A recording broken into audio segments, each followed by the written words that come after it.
Hello दोस्तों, स्वागत है आपका हमारे YouTube channel the audio story में। आज की कहानी है आखिरी खत। बारिश हमेशा से कुछ याद दिलाती थी। वो चिट्ठियाँ जो अब पीली पड़ चुकी हैं, और वो गंध पुराने कागज़ पर सूखे आंसुओं की। मैं बात कर रहा हूँ आर्या की, एक ऐसी लड़की जो चिट्ठियाँ लिखती रही जबकि बाकी दुनिया व्हाट्सएप पर व्यस्त थी।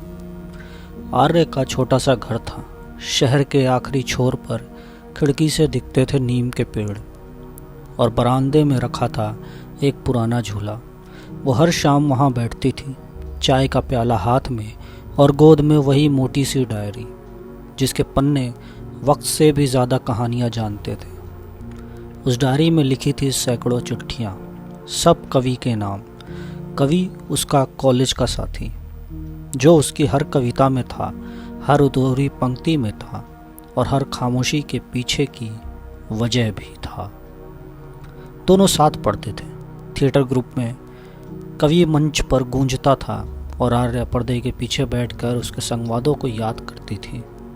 एक दिन कवि ने कहा, आर्या, अगर कभी मैं खो जाऊं तो मुझे अपने शब्दों में ढूंढ लेना।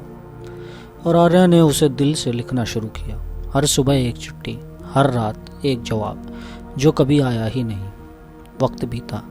कवि अपने सपनों के पीछे शहर छोड़ गया और आर्या रह गई, उन्हीं सड़कों पर, उन्हीं खिड़कियों के बीच जहाँ हर आवाज़ में उसका नाम गूंजता था।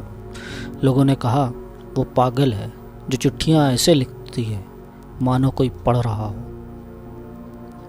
पर आर्या जानती थी, कुछ रिश्ते जवाब के बिना भी पूरे होते हैं। एक शाम जब आसमान में बादल थे, आर्य ने अपनी आखिरी चिट्ठी लिखी। उसने लिखा, कवि, मैं थक गई हूँ। हर पंक्ति तुम्हारे नाम लिखते लिखते मेरे हर शब्द बूढ़े हो गए हैं। शायद अब मेरी चिट्ठियाँ तुझ तक हवा नहीं, कोई और लेकर जाएगा। अगर कभी लौट सको तो नीम के पेड़ के नीचे रखे इस डिब्बे को खोलना, उसमें मेरा सारा बचपन सोया है। वो मुस्कुराई और चिट्ठी मोड़कर उस डब्बे में रख दी। अगले दिन मोहल्ले में खबर फैली, आर्या अब नहीं रही। कहा गया नींद में चली गई। चाय का प्याला उसी जगह था, झूला अब भी हिल रहा था, और नीम के नीचे वो पुराना डिब्बा जिसमें अब कोई आहट नहीं थी। सालों बाद एक आदमी उस गली में लौटा, दाढ़ी में सफ़ेदी, कंधे पर थैला। वो कवि था। कहा जाता है उसे विदेश में रहते हुए अचानक एक सपना आया, एक नीम का पेड़, और कोई कह रहा था, तेरी चिट्ठियाँ बूढ़ी हो गई हैं।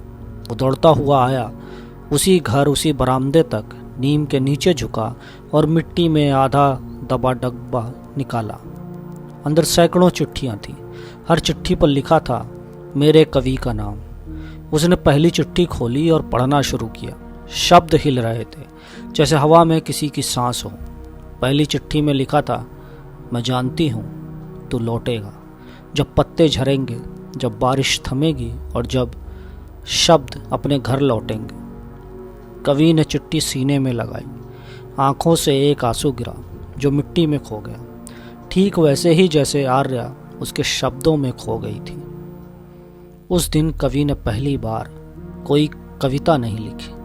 उसने बस अपने कमरे की दीवार पर लिखा, कभी कभी जो जवाब नहीं आता वही सबसे सच्चा होता है। वो डिब्बा आज भी उस नीम के नीचे दफन है। लोग कहते हैं जब बारिश होती है तो कागज़ों की खुशबू हवा में घुल जाती है, और अगर ध्यान से सुनो तो आर्य की आवाज़ अब झूले के पास गूंजती है, कवि, मैं यही हूँ, हर अधूरे वाक्य में।